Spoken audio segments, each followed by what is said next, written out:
সাব্বির রহমান একসময় বাংলাদেশ ক্রিকেটের ব্যাট বয় খ্যাত এই খেলোয়াড়, যিনি ব্যাট হাতে তোলপাড় করেছিলেন ক্রিকেট বিশ্ব।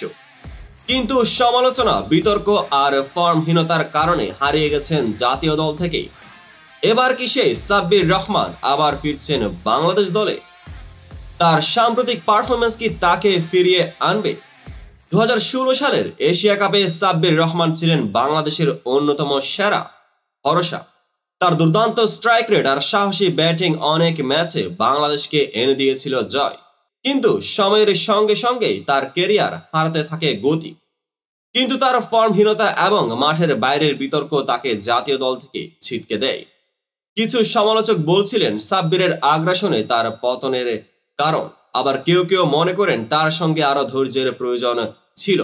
সম্প্রতি লঙ্কা টি10 ফর্মে ফেরার আভাস দিয়েছেন, তবে জাতীয় দলে ফিরতে হলে আরো একবার নিজেকে প্রমাণ করতে হবে তাকে। সাব্বির আশাবাদী তিনি সেটা পারবেন।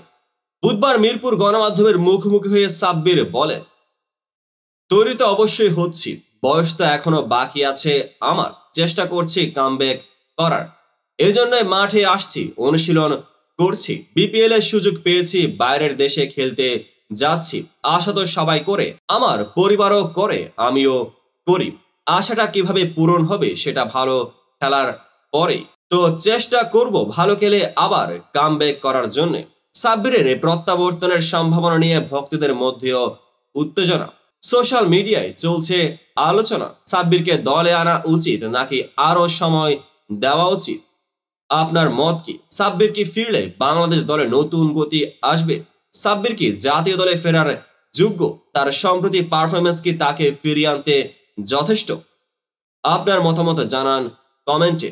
আর এমনই আরো ক্রিকেট আপডেট পেতে সাবস্ক্রাইব করুন আমাদের চ্যানেলকে, পেজটিকে ফলো করে পাশে থাকুন।